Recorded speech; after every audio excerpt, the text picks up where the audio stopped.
Hi, good morning, Mrs. Coburn. My name Hi. is Tyler. I work for Acme. I'm here to interview you for your HR position here. So let's jump right into it and tell me a little bit about yourself. Okay. Well, originally I got started with my HR program at Towson University. Okay.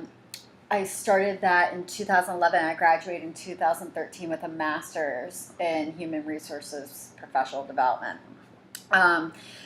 This past May, I got my certification actually. Okay. So I'm now a SHRM certified professional. What's making you look for new employment now? You know, I think it's always good to focus on continuous development.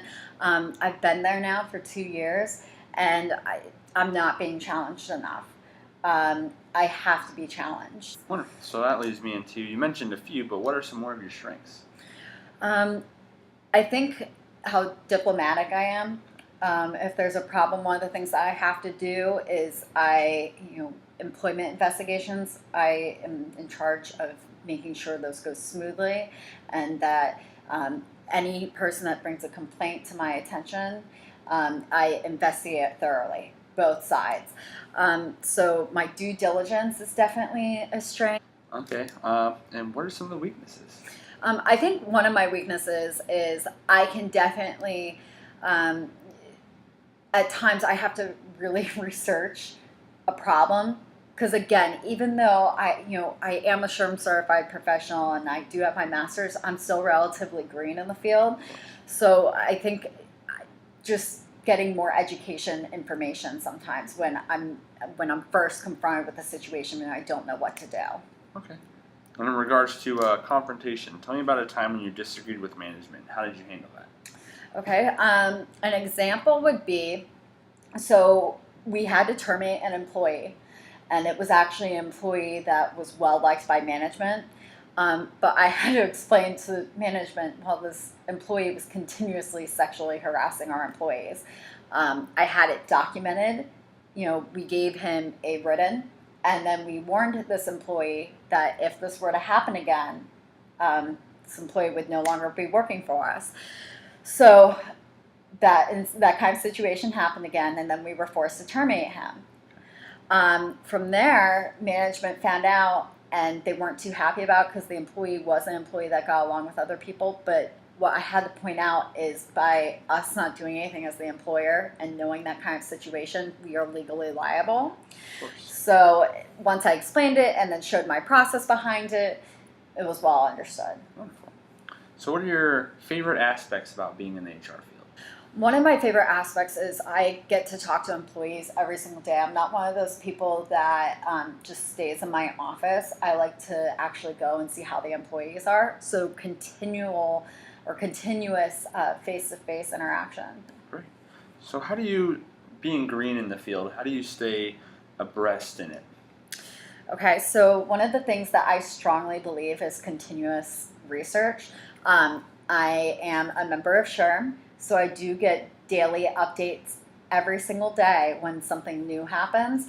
For example, when this whole FMLA decision on the overtime provision came out, I knew about it that day because I'm constantly on SHRM and constantly reading about the laws and updates. It's all about, continuously educating yourself. Wonderful. What are you looking for in your next position?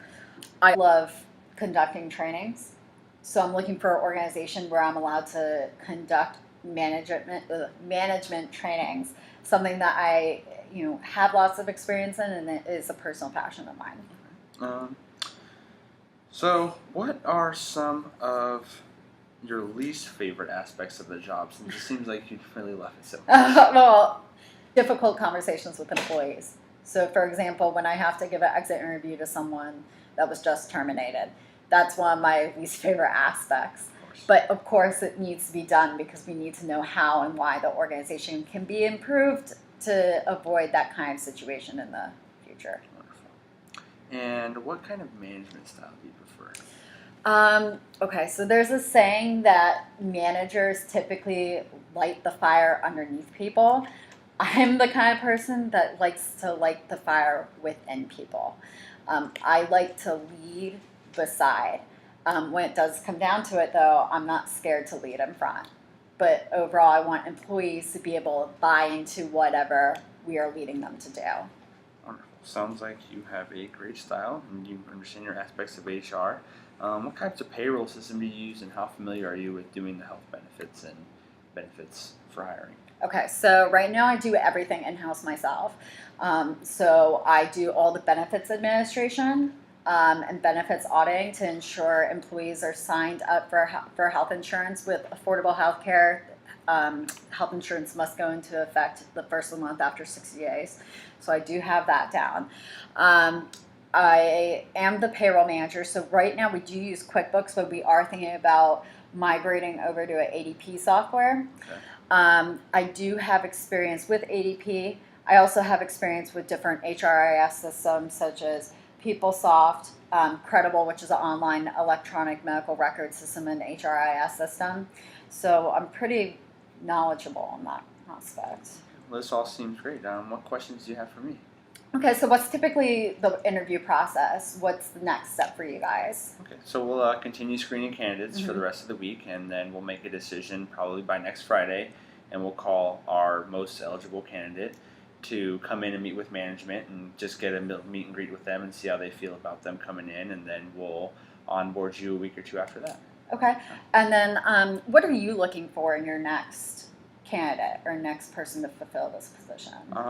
Well, our last person, they kind of did their own thing and didn't really abide everything the company wanted them to do. So we're looking at somebody to just take our structure and pass it on to the employees and be there for them, because that's something that we haven't had in the past. Well, it sounds like, again, you need people to buy into whatever changes you guys are making, and that starts with management and goes to the employees. Absolutely. It's very important that employees understand like what changes are going on and what they need to buy into. If the employees don't buy into it, it makes change mitigation very, very difficult. Absolutely. Anything else, Catherine? So, no, that's everything. All right, wonderful. Thank All you right. for your time. Thanks so much.